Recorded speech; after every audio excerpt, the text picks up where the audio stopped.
Bueno, un saludo a todos. Mi nombre es Joan. Bienvenidos a mi canal de opinión y pensamiento. Una vez más, hoy estamos con el apóstol, uno de los apóstoles de Fe Razonable en la TAM, el duro de los duros, el que impone manos y llueve dinero. Nada más ni nada menos que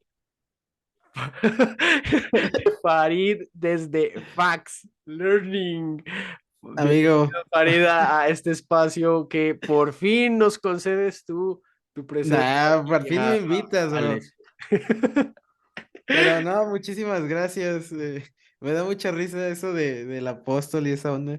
No sé cuándo se perdió el control de todo eso, bro.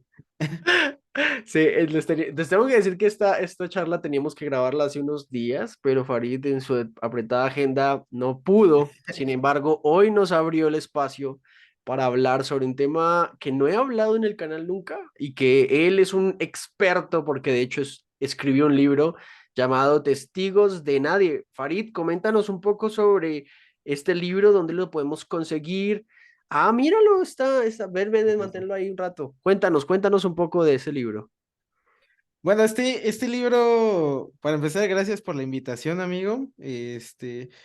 Y bueno, este libro surge por mi pasión evangelística, digámoslo así, de hace varios años atrás y toda esa onda.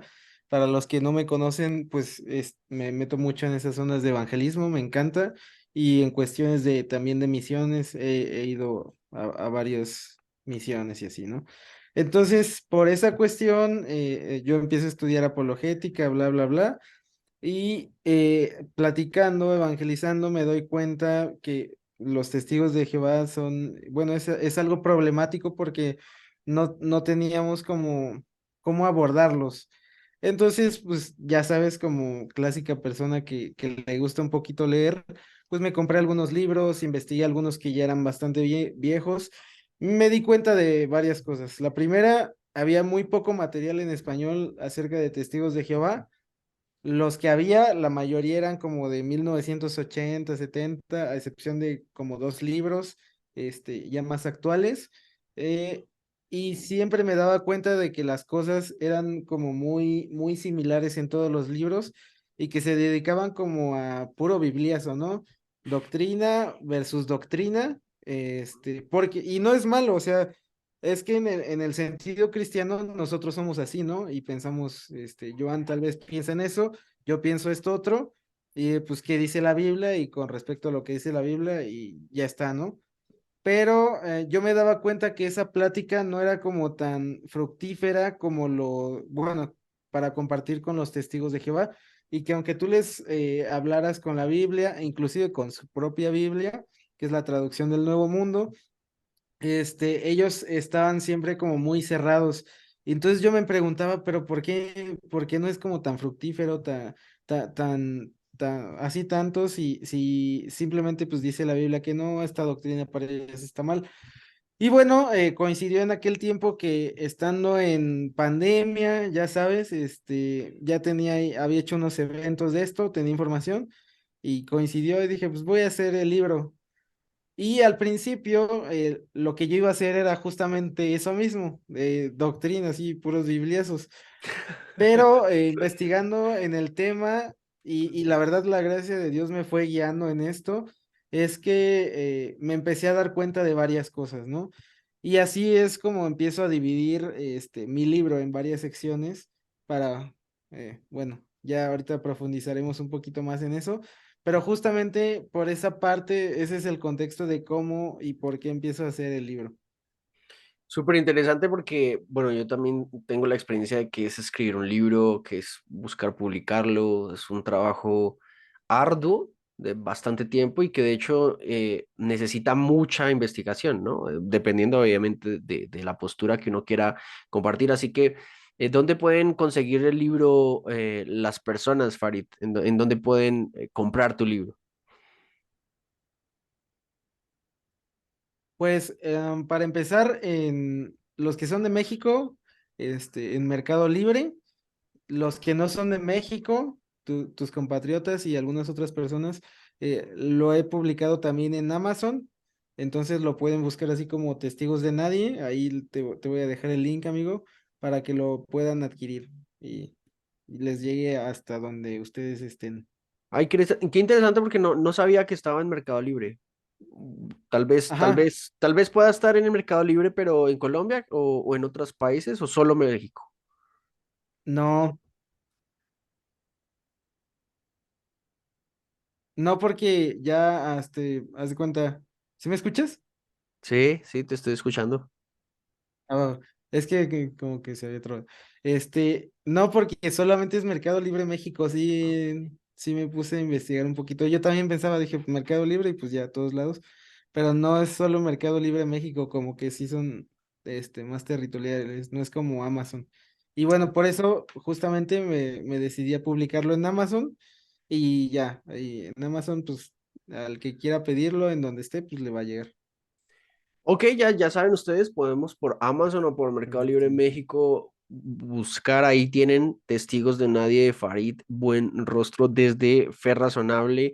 Así que vamos precisamente a meternos en el tema, vamos a meternos en el tema de lleno, ahora sí, sobre los testigos de Jehová. Y vamos a hablar con Farid sobre eso. Farid, ¿de dónde vienen los testigos de Jehová, no? Lo primero, yo siempre he escuchado que los testigos de Jehová se desprenden, por ejemplo, del cristianismo o del protestantismo. Y de hecho hay un mito que se mueve por ahí en donde se habla mucho de que las sectas modernas se desprenden de los protestantes y de los, sobre todo de los pentecostales, ¿no? Pero bueno, de dónde vienen los testigos de Jehová principalmente? Bueno, es que hay muchas sectas modernas, pero obviamente nosotros conocemos sectas modernas del cristianismo, por eso pensamos que todas se desprenden de los protestantes, pero también han surgido algunas sectas del Islam, etcétera. Pero pues obviamente como esas no nos interesan mucho, pues no les tomamos importancia. Las que a nosotros nos competen, pues sí, todas vienen del cristianismo, obviamente, por eso son sectas cristianas. Y sí, justamente así como dices, el movimiento de la Atalaya surge a finales de 1800 más o menos por el maestro del fundador de los Testigos de Jehová. El fundador es Charles C. Russell. Su maestro es el que empieza a tener como ciertas cuestiones y es el que hace primero la organización. Entonces, Charles C. Russell ve la organización, él era medio cristiano, pero siempre le interesaban como los tiempos a Charles C. Russell, como los tiempos finales, ya sabes, lo escatológico, dispensional y toda esa onda. Entonces, él iba a muchos grupos de estudio de los, perdón por el ruido, él iba a grupos de estudio de los del séptimo día, se me olvidó su nombre, de los, ay, Eh, bueno, iba a un grupo de los estudio, santos de los últimos días, ¿no? no, esos son los mormones, bueno, iba con unos cristianos que para mí también son como sectas, que es del séptimo día y así. Y justamente ellos hacen mucho énfasis en lo escatológico. Y a Charles C. Russell, como le llamaba mucho la atención toda esta onda, se mete mucho y ellos empiezan a hablar de esta parte.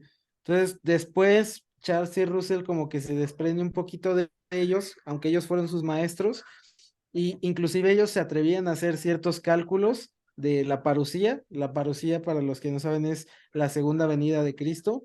Ok. Entonces, de ahí como que surgen todas estas mañas, o es la escuela de Charles T. Russell. Y ya después, su maestro, te digo, hizo como una pequeña organización o un grupo de estudio en aquel entonces, se llamaban los estudiosos de la Biblia.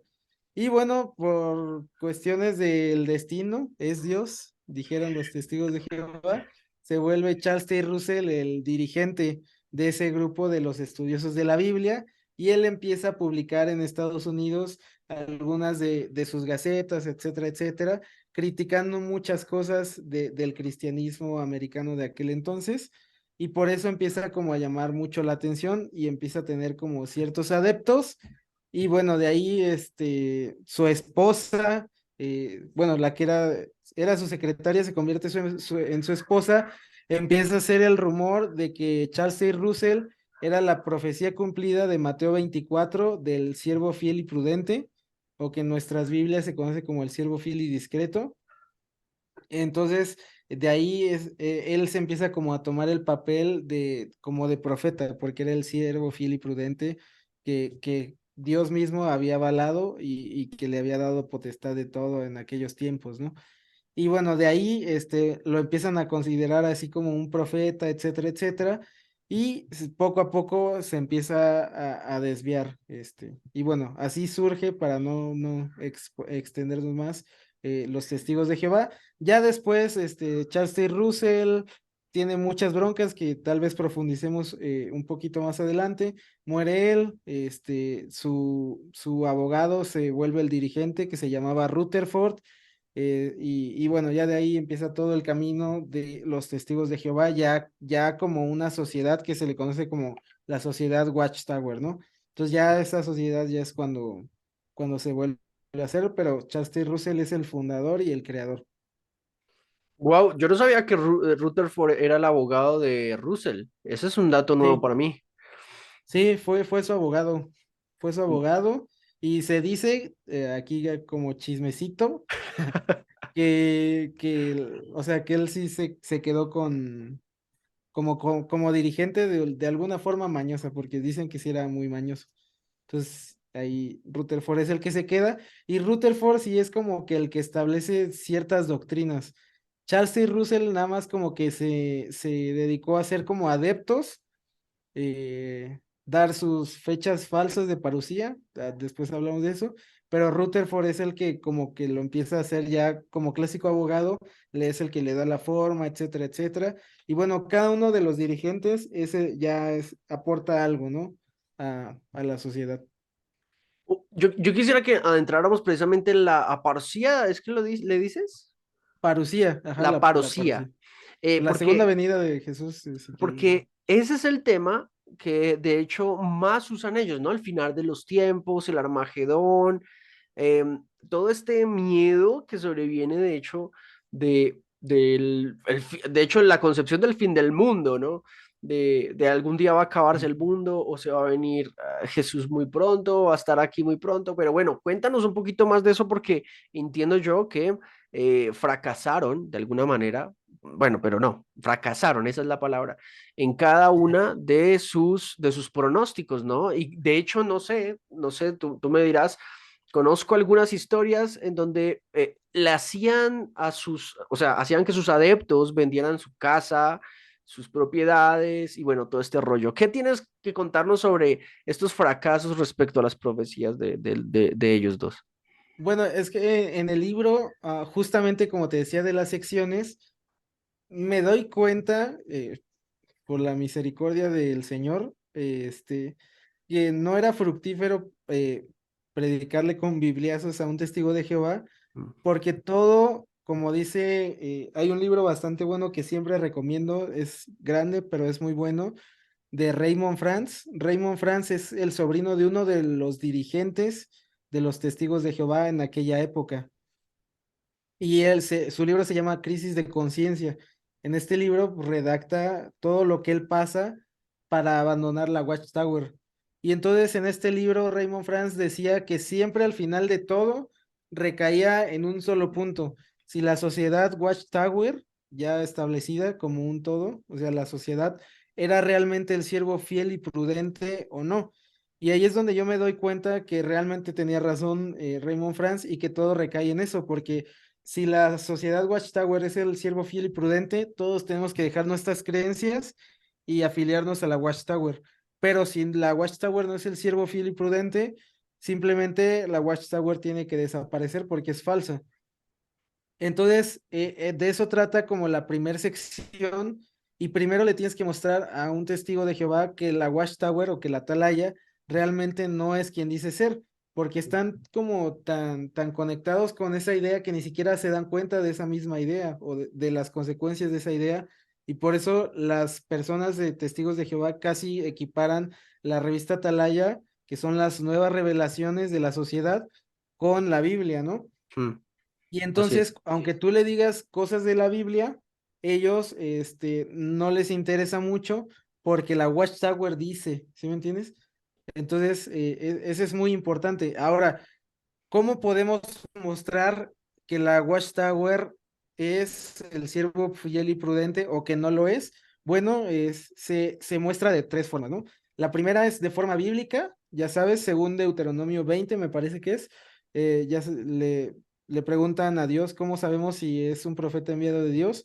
Les dice, todo lo que diga tiene que cumplirse, si algo no se cumple, pues lo tienes que apedrear. Ujú, Entonces, esa es la primera. La segunda es de una forma moral. Los profetas tenían que cumplir un cierto estándar moral bíblico, obviamente. Y la tercera, bajo los mismos estándares de la Watchtower, mostrar si son el siervo fiel y prudente o no lo son. Entonces, esto que me preguntas recae en la primera. Bíblicamente, se cumple todo lo que decía este men, y pues lástima, bueno, obviamente no lástima, pero pues obviamente no se cumple sí. porque justo lo más famoso que conocemos es la falsa parucía que él da, pero aparte hay otros dirigentes, Rutherford da otra parucía, y el siguiente dirigente también da otra parucía. Entonces, en los tres casos, obviamente, si eres profeta de Dios, pues no puedes dar algo tan importante y falso, tres veces, ¿no? Ni siquiera una sola vez. Por eso es importante la cuestión de las parucías y que realmente, si tú ves las atalayas de aquel entonces que yo las investigo en el libro, este cuate, Russell, o sea, sí estaba afirmando que Jesús iba a venir en tal fecha y en tal día. Y entonces no se cumplió, pues simplemente fracasa. Ahora, cuando fracasa, prácticamente él poquito después muere, se queda Rutherford, pero se le queda todo este problema. Porque obviamente cuando tú, si estás en una sociedad y te dicen, va a venir Dios, se va a acabar el mundo, pues es lo que decías, vendes tus tierras, vendes todo y te dedicas a la obra, te dedicas a evangelizar, a hacer y todo porque ya se va a acabar el mundo. Pero cuando las personas de los testigos, pero bueno, eso obviamente a los que les predicas, pues todos se van a espantar y la secta va a crecer mucho. En aquel tiempo, cuando dio la parucía, creció mucho, pero cuando llegó la fecha y se dieron cuenta que era falso, bajó su crecimiento, obviamente, ¿no? Y se queda con ese problema Rutherford. Y Rutherford, dice, es que Jesús sí vino, pero de una forma invisible, y voy a dar una nueva fecha de una nueva parucía donde Jesús realmente va a venir y tenemos que construirles una mansión porque va a venir, también va a venir el rey David y van a venir tales personas Pues, bíblicas pucha, y pues tienen vienen que construir todos. esa mansión. Sí, sí, sí, sí. Venía- y déjame, te irrumpo un momento con eso porque me acuerdo una vez cuando, sin conocer, una chica testigo de Jehová golpeó a mi puerta, yo le abrí, yo estaba haciendo aseo y me contó eso. Me dijo, yo le pregunté sobre esas profecías y ella me dijo, no, mira, siempre sí vino Jesús, pero en forma espiritual o en forma... Y yo le dije, wow, qué conveniente, ¿no? O sea, sí vino, pero precisamente únicamente tu líder lo vio. Eso va, o sea, Ajá. eso me parece un poquito raro y me acordé de lo que estabas diciendo porque la chica sonrió. Sonrió, dijo, bueno, no lo había pensado de esa manera, ¿no? Es que como justamente te digo, o sea, como ellos ya traen a priori que la Watchtower es el siervo fiel y prudente, ya no cuestionan como esas cosas, sino todo lo que les dice la Watchtower lo creen como si fuera una total verdad, pero te das cuenta que hay muchas doctrinas que son cambiantes en los testigos de Jehová Mm, y que obviamente no pasan el examen de lo que te digo, ni bíblicamente, ni moralmente sus dirigentes, ni bajo los mismos estándares de la Watchtower, que es lo que vamos a hablar un poquito después. Entonces, justamente ellos se dan cuenta de eso. Déjame buscar aquí. Se dan cuenta de todas esas, de la falsa parucía, pero pues no son cosas así. O bueno, no es lo único para lo que me refiero, sino también hay muchas otras doctrinas cambiantes, doctrinas que antes sí eran, que ahora no, etcétera, etcétera. y se dan cuenta y los cuestionan y por eso la misma Watchtower hace como la cuestión de disfrazarlo y ahora ya no lo ponen como falsas profecías, sino que lo mencionan como malas interpretaciones, mal entendimiento o nuestro entendimiento, optimismo mal fundado, expectativas equivocadas, nuestras esperanzas y expectativas, expectativas prematuras, entre muchas, muchas otras cosas más, justamente para mostrar, o sea, para disfrazar el hecho de las equivocaciones y decir, hey, no nos equivocamos, simplemente fue un celo mal infundado o fue algo así, y con eso tratan de darle la vuelta. Pero realmente, si te das, si volvemos a lo mismo, bajo un examen bíblico, tan solo Russell no lo hubiera pasado, ¿no? Y ejemplos de Russell tengo más, por ejemplo, se menciona a Russell que él era súper fanático de la pirámide de Giza, y en uno de los escritos de Russell, menciona que hace los cálculos de la parucía basado en las medidas de la pirámide de Giza y de la Biblia.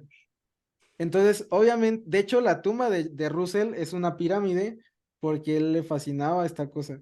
Entonces, si tú le preguntas a un testigo de Jehová actual que vas a calcular tu fecha, bueno, que vas a calcular la fecha de la segunda venida de Cristo bajo una pirámide o bajo las medidas de una pirámide, te va a decir hereje, pero fíjate hasta cómo, qué tanto ha cambiado su doctrina y por eso justamente no pasa el examen de lo que te decía, ni siquiera moralmente. La cuestión de Russell tuvo demasiadas demandas por estafas, etcétera, etcétera. Su misma esposa se divorcia por él y lo acusa de adulterio. O sea, es todo un historial de que él mentía, ¿no? Por ejemplo, hubo uno que me llamó mucho la atención porque él decía que hablaba griego y hebreo, griego koiné, y hacía muchas críticas a los pastores con su griego, hasta que un pastor lo denuncia y bueno, en el tribunal y está grabado, bueno, no grabado video, pero está redactado ese juicio. Le preguntan a Russell si sabe hablarlo, él dice que sí, y el juez le hace un examen y le dice, dime qué dice aquí. Y lo empiezan a presionar hasta que él reconoce que no sabe hablar los Wow. idiomas bíblicos, ¿no? Y así como eso, hay bastantes ejemplos más de estafas que él hacía. Trigo milagroso, algodón milagroso, pócimas, sanadoras, etcétera. En este caso, estas profecías, que, bueno, que también te compartía mi experiencia con esta chica testigo de Jehová, ellos usan, o sea, hacen muchos malabares mentales, ¿no? O sea, pasan de un lado al otro. De hecho, he llegado a hablar con algunos que critican a sus propios fundadores de una manera muy fuerte, pero ellos ahora sí están en lo correcto, ¿no? Y me parece que cambian de posiciones de forma muy fácil dependiendo de cómo lo lleves la conversación. En efecto, porque pues no muchas personas saben todo lo que nos estás comentando hoy sobre estas profecías y que dígase de paso, creo que no lo han dejado de hacer, ¿no? A mí me llegan todavía las revistas con ¿usted sabe cuándo será el fin del mundo? ¿Usted sabe cómo será esta situación? De hecho, usan mucho aquel capítulo hermoso y bellísimo de Isaías, en donde se habla de que el bebé y el Ah, sí. leopardo vivirán juntos y todo este rollo, pero quisiera llevarte la pregunta a lo siguiente. Los 144.000, ese tema sobre los 144.000 es un tema que a mí me llama profundamente la atención. Ellos dicen, si mal no recuerdo, que son 144.000 testigos de Jehová que clasifican para los 144.000 y los demás serán exterminados. Pero, ¿qué tienes que decir al respecto? ¿Qué conoces sobre estos 144.000? Porque realmente es muy confusa la noción de este pueblo marcado o seleccionado por Dios, pero la pregunta es, si son 144.000, pues ¿para qué más, no? Ya tuvieron que haber pasado hace rato. O sea, ¿para qué esforzarte por ser testigo de Ajá. Jehová si al final ya no alcanzas? Bueno, la creencia, mira, es que es que todo para los testigos de Jehová tienes que estudiar la historia para darte cuenta de esa falsedad. Los 144,000 es una doctrina vieja que ellos tenían, justamente porque ellos pensaban que Jesús iba a venir antes. Entonces, ellos tratan de basarse en el versículo de Apocalipsis de los 144,000 sellados, ya sabes, 12 por cada tribu, 12 por 12, 144,000, lo cual ellos lo sacan totalmente de contexto. Y ellos al principio pensaban que iban a ser 144,000 personas las que iban a ir al cielo. Bueno, todavía piensan eso, pero entonces lo pensaban bien y pues obviamente al principio todos decían, no, pues yo voy a ir al cielo porque pues testigos de Jehová nada más habían 50,000 personas, ¿no? Y después iba creciendo y después 100,000 y tal. Y después poco a poco que se acercaba el número, se empezaron a meter problemas porque justamente era lo que tú preguntabas. Después de los 144,000, entonces, ¿qué sentido tiene Dios ser testigo de Jehová si ya se cumplieron los 144,000? Ujú. Y ellos tratan de resolverlo diciendo que, para empezar, no sabes cuál va a ser salvo de esos 144,000, solo que Dios te pone como la certeza específica.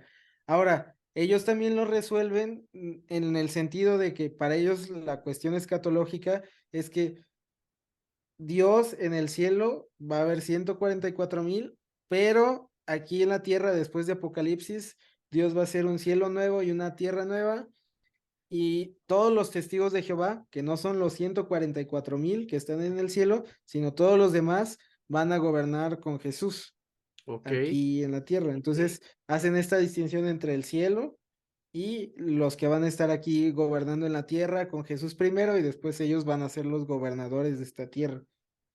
Por eso ellos, aunque no sean de los 144,000, sí tienen un sentido de trabajar para la salvación. ¿Sí me explico?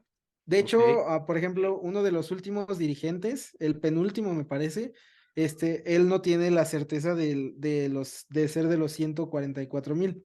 Antes sí la llegaban a tener todos los dirigentes, pero es como en ese sentido y hacer esa distinción. Ahora, obviamente eso, como te decía, se basan en Apocalipsis de los 144,000 sellados, pero es un contexto totalmente distinto, o sea, no es posible, o sea, nada del pasaje te dice que hay 144,000 salvos, sino que solamente ellos sacan el número 144,000 para escoger un número así al azar y de ahí tratan de hacer su doctrina escatológica.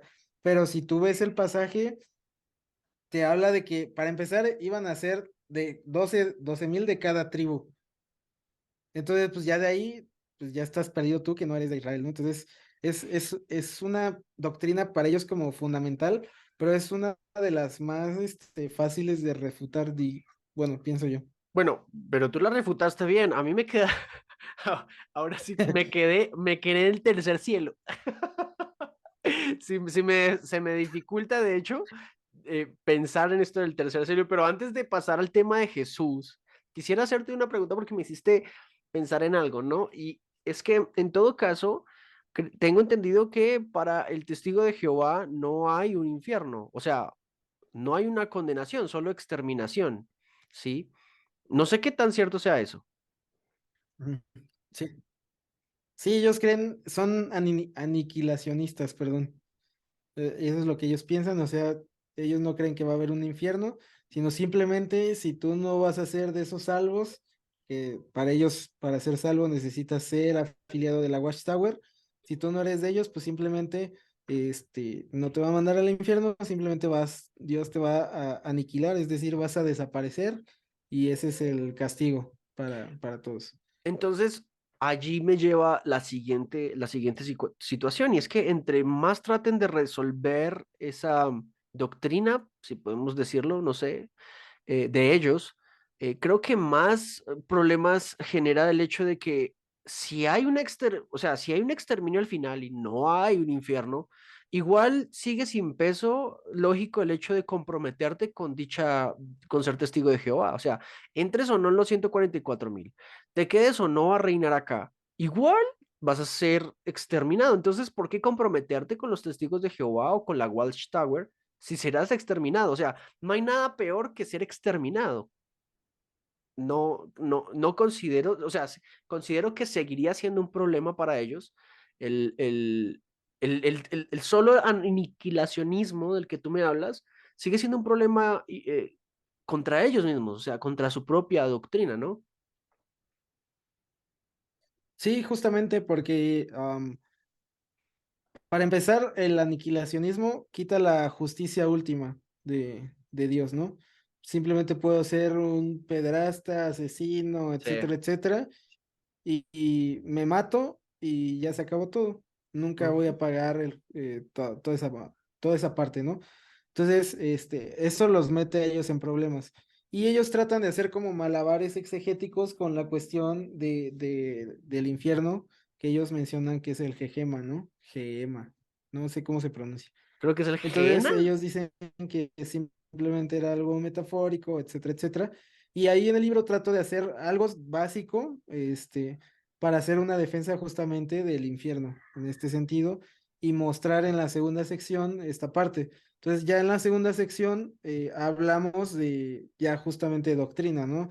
Trinidad, y bueno, ahí entran las tres deidades, y salvación, cielo, infierno 144,000 y me parece que ya son las principales que recuerdo ahora mismo. Ahora, es interesante esto. Yo creo que leyendo tu libro podemos hacer una inmersión mucho más profunda respecto al tema, pero quisiera pasar al tema de Jesús. Para mí, actualmente, por lo mismo, creo que digamos, no me he hecho una inmersión en los testigos de Jehová. Pero, ¿quién es Jesús para los testigos de Jehová? O sea, ¿cuál es la naturaleza de Jesús para ellos? Para el cristiano de a pie, o en mi caso, Jesús es la tercera persona de la Trinidad revelada específicamente a la humanidad en forma de hombre. Murió en una cruz y resucitó al tercer día. Ese es Jesús, ¿no? Pero, ¿quién es Jesús para los testigos de Jehová?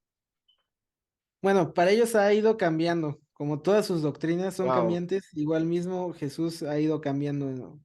Antes, no mencionaban que, o sea, antes solo mencionaban que Jesús ni siquiera era Dios, y poco a poco han ido aceptando en cierto sentido, un arrianismo.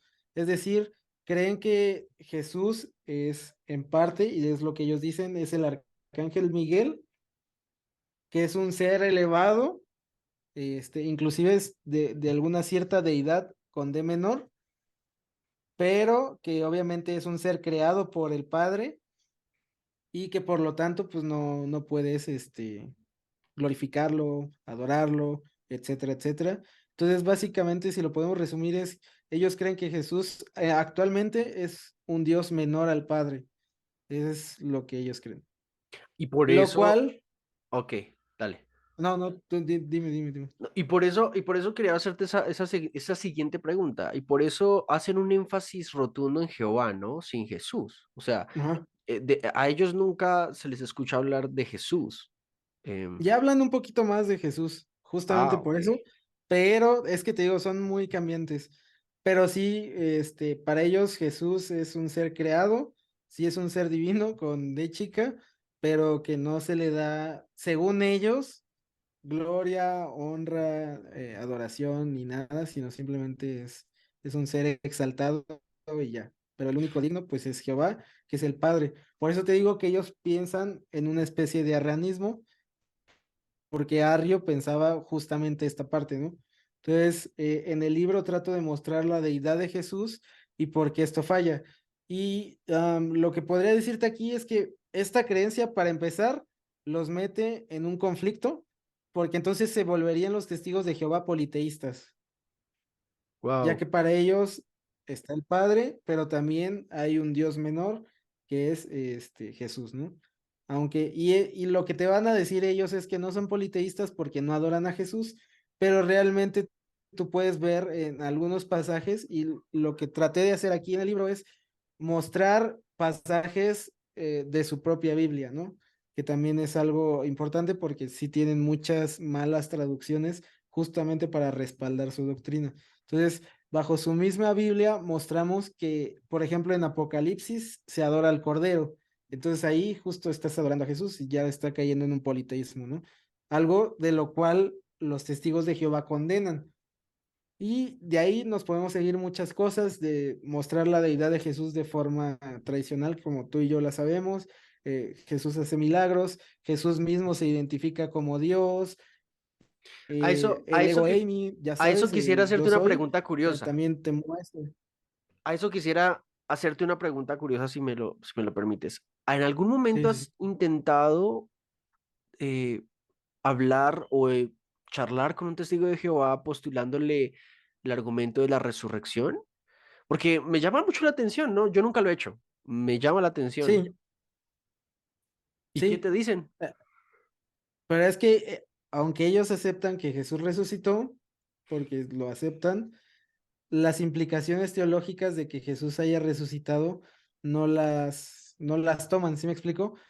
Porque para ellos Jesús fue un Dios menor, bueno, es un Dios menor creado por el Padre y exaltado.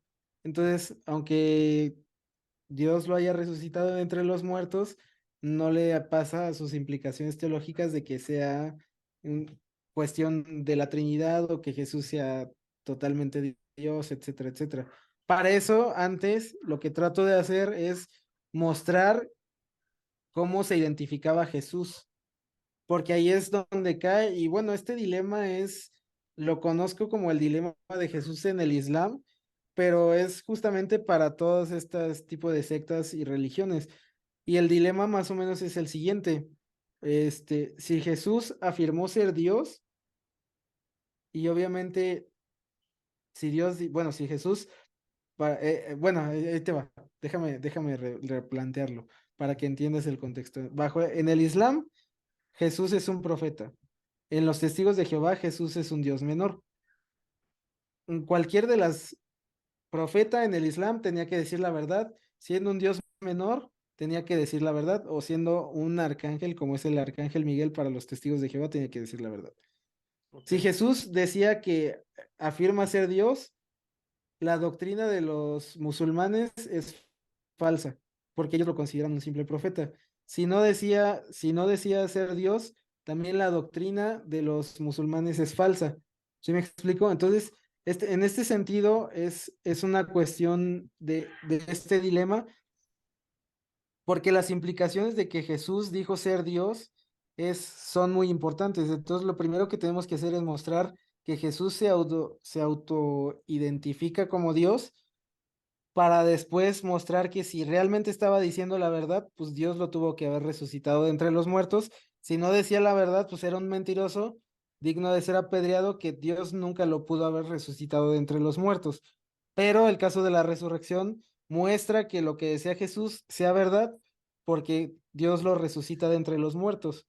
¿Sí me explico? Y Sí. entonces ahí entramos, como nos vamos atrás para mostrar que Jesús se autoidentificaba, perdón, como Dios para hacer ese caso, de la deidad de Jesús, justamente. Listo. Este punto me llamaba mucho la atención y sí quería abordarlo. Pero pasando a un siguiente tópico que tú ya tocaste un poco, es sobre la Biblia del Testigo de Jehová, ¿verdad? Yo tengo una Biblia, de hecho la tengo resaltada con papelitos y todo, con pequeños argumentos para hablar con ellos. La verdad nunca la he usado para hacerlo. Ujú. Vivo en un lugar en donde ellos no pueden ingresar a las casas a golpear. Em, Ah, ok. pero, pero me interesaría saber tu punto de vista respecto a esa traducción, ¿no? Em, ¿Cuáles son los principales errores que comprendemos o que podemos ubicar en la Biblia de los testigos de Jehová? Pues otra vez nos vamos a la historia. Había un cuate, no recuerdo su nombre, pero lo pongo en el libro, que justamente él saca una carta porque se da cuenta de lo malo que estaban haciendo a bueno, los testigos de Jehová, ¿no? Y, y este vato, o este men, haz de cuenta que los testigos de Jehová cuando van creciendo, van pasando sus dirigentes, te digo, cada dirigente hace o pone sus aportaciones. El siguiente después de Rutherford es Nord, y ese cuate es el que le mete más énfasis como al estudio bíblico. También Rutherford, Entre ellos dos le meten como mucho énfasis y hacen justamente esta parte del, como el primer seminario de los testigos de Jehová. En ese seminario de los testigos de Jehová, pues estudiaban los hijos del dirigente y de los cabecillas, digámoslo así, de los testigos de Jehová. Y este men que te digo, esta historia, también estudiaba ahí y bueno, obviamente pues se volvió amigo de los familiares de los dirigentes, etcétera, etcétera. Ahí todavía no estaba la traducción del Nuevo Mundo. Ahí todavía utilizaban, me parece que King James en aquel Ok, entonces. ok, Entonces, después de eso, ellos tienen el proyecto de hacer su propia Biblia y que según ellos era traducida desde los idiomas originales hasta el inglés en aquel entonces, porque ellos estaban en Estados Unidos. Y este men hace una carta y escribe alarmado, cuando acaban el Nuevo Testamento, él lo lee y se da cuenta de la catástrofe que hicieron textual acerca de esa Biblia. Y aparte él dice, o sea, le quitan como todo lo poético que tenía la Biblia, lo hacen algo totalmente simple. Y él menciona también que conociéndolos a ellos, porque él los conocía, él sabía que ellos, ninguno sabía hablar ni griego ni hebreo. Entonces, de ahí él se aleja de esa parte. Ya después empiezan a retomar y sí le empiezan a hacer un poquito, diciendo la verdad, un poquito un estudio más serio en cuestión de ciencias bíblicas, si lo podemos llamar así. ok, Y las traducciones que empiezan a hacer, son muy amañadas, la verdad, esa es la verdad. Tratan de, por ejemplo, mencionar algunos eruditos que respalden su traducción, pero la mayoría no respalda la traducción del Nuevo Mundo. Inclusive algunos, no me acuerdo su nombre, les ha pedido que lo dejen de mencionar como alguien que respalda la traducción del Nuevo Mundo, aunque en algún pasaje él piensa que tienen la razón en algo. Pero ahí vemos, por ejemplo, en cuestiones bíblicas, algunos versículos que cambian la puntuación para, para mostrarla, o sea, para mostrar que según es verdad su doctrina, ¿no? Entonces, lo que tratemos o lo que tenemos que hacer ahí para pasajes claves es pues hacer exégesis, irnos a los idiomas originales para mostrar que realmente su traducción no es viable. ¿Sí me explico? Y por qué está mal esa traducción y por qué es correcta las traducciones bíblicas normales. Porque si tú como cristiano vas con tu Biblia y le muestras, no, pues, ¿sabes qué? No me acuerdo de algún pasaje, ¿no? Filipenses, ¿no? El gran Dios y Salvador nuestro, Jesús, tal. Ellos ponen una coma y hacen una distinción entre el gran Dios y nuestro Salvador, ¿sí me explico? ok, Y entonces ahí tú tienes que meterte en una conjunción que se llama la conjunción de Granville-Sharp para mostrar que cuando hablas que gran Dios y Salvador, pues realmente está hablando de una sola persona bajo esa conjunción, etcétera, etcétera, etcétera, y que por lo tanto está mal ese pasaje de los testigos de Jehová. Y así como eso, hay muchísimos ejemplos. Déjame, si quieres, dame un momento para buscar alguno, pero sí hay muchísimos que sí están muy, muy, muy amañados, bro.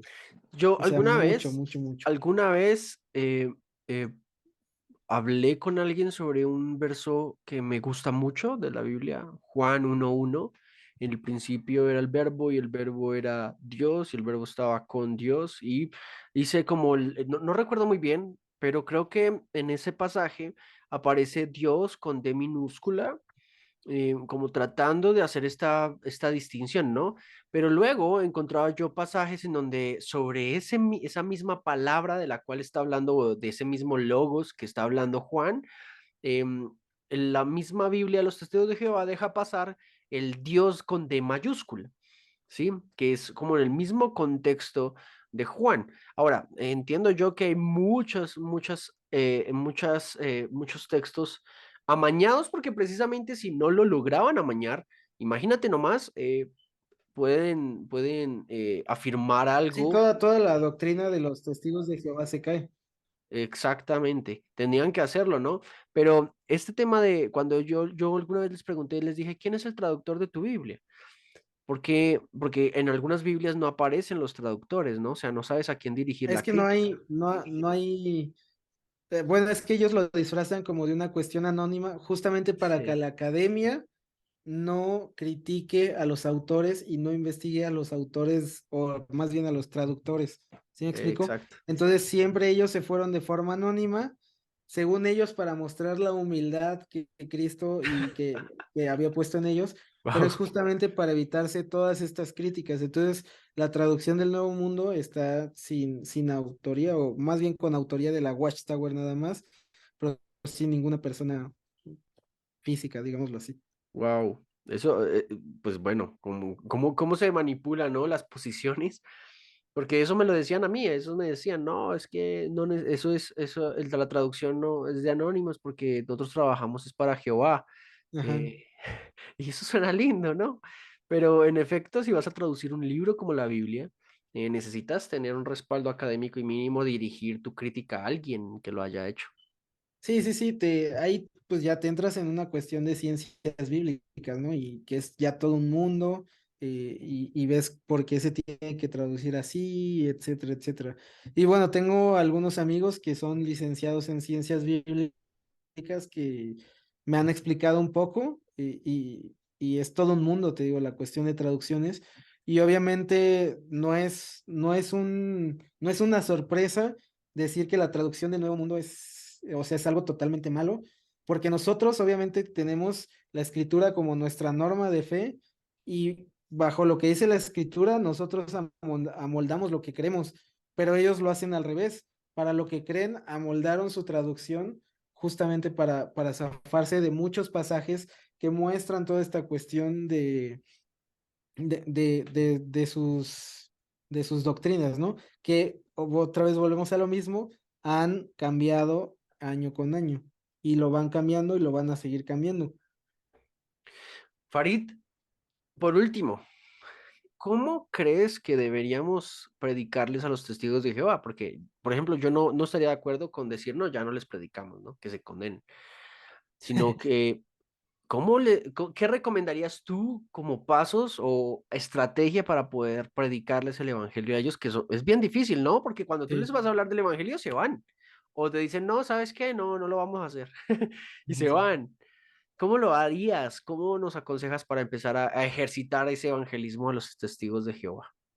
Pues más o menos como lo mencioné al principio, antes de empezar a tocar doctrinas y decir la salvación o los 144,000, etcétera, tienes que demostrarles la idea del siervo fiel y prudente.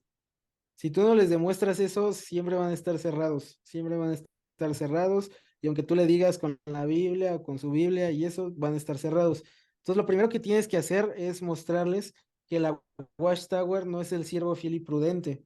Cuando tú le muestras que la Watchtower no es el siervo fiel y prudente, que es lo que más o menos platicamos un poquito al principio, ellos ya empiezan a considerar otras opciones, porque ya les quitaste como ese escudo. Ok. Entonces ya primero es mostrarles eso, que no es el siervo fiel y prudente. Ya después de eso, pues ya es compartirles el evangelio y mostrarles, sabes que está así, tu traducción no es la correcta por esto, etcétera, etcétera, dependiendo de lo que ellos te vayan guiando.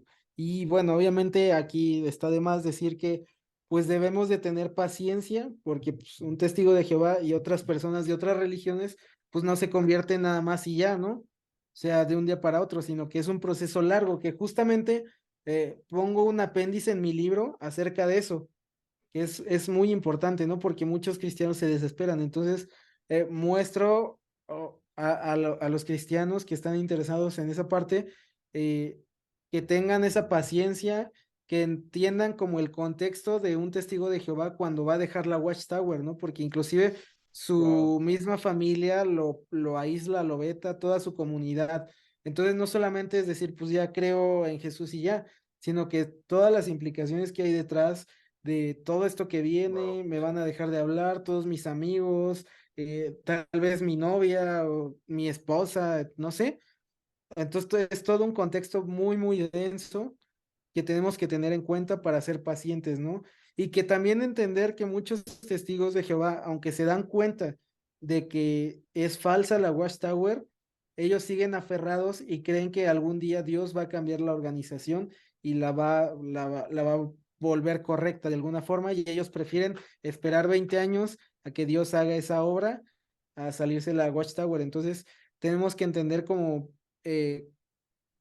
a qué testigo de Jehová le estamos hablando, si hay oportunidad, si no hay oportunidad, etcétera, etcétera, y pues cómo empezarlos a guiar. Y bueno, obviamente sobra decir que todo esto es en oración, es un camino largo, pero siempre el objetivo de mi libro es mostrarles el amor, ¿sí me explico? A que los cristianos amen a los testigos de Jehová, que tengan como esa misericordia por los testigos de Jehová, que entiendan que aunque sus líderes y algunos líderes en la actualidad todavía siguen siendo engañadores, como lo que te decía de la mansión que le construyeron, que al final fue para el líder, etcétera, etcétera.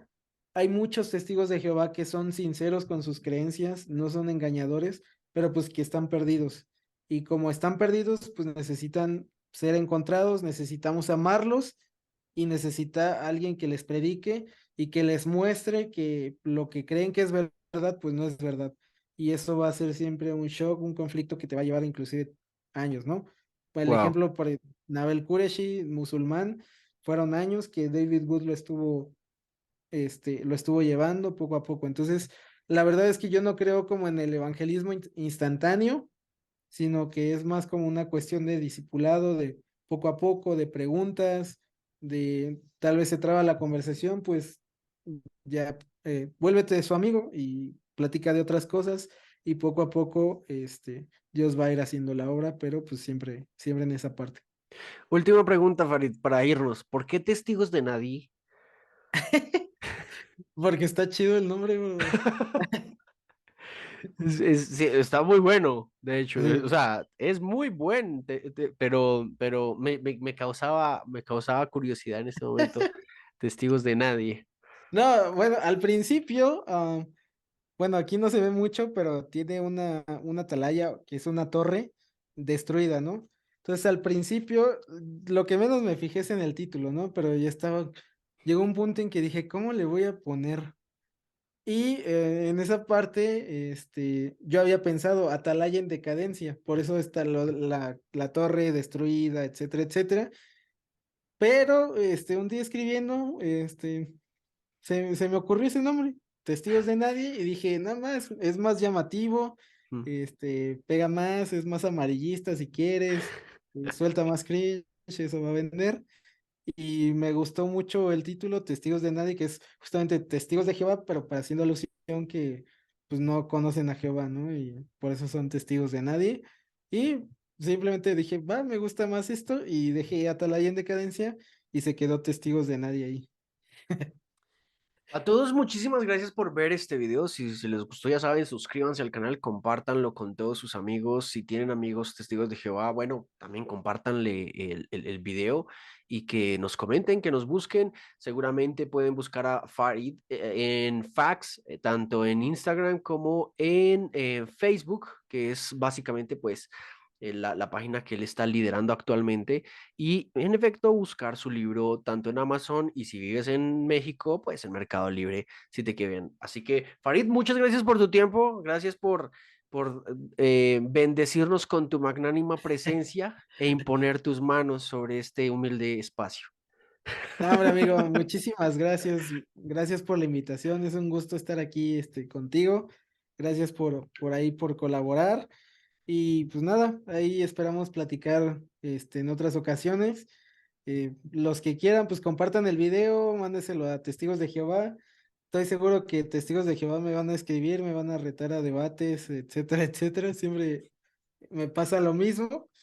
Pero entonces ahí puedan utilizarlo, y si les interesa y tienen la carga de evangelizar a testigos de Jehová, creo que es un buen material para que los va a guiar, no solamente con cuestiones históricas y bíblicas, sino también para que entiendan a los testigos de Jehová, entiendan su contexto y que les despierte ese amor y esa pasión por los testigos de Jehová. Entonces, este libro está escrito para cristianos, no está escrito para testigos de Jehová, está escrito para cristianos, para que un cristiano lo lea y pueda utilizarlo como herramienta para compartirle a un testigo de Jehová. Ese es como el objetivo, entonces es esa parte y bueno, yo creo que va a ser totalmente de bendición. Y amigo Joan, salmista, es un gusto estar aquí y ahí a ver qué día nos estamos viendo. Salvista. A Jesús honra, chicos. Nos vemos en una próxima. Chao. Nos vemos amigos, Dios les bendiga.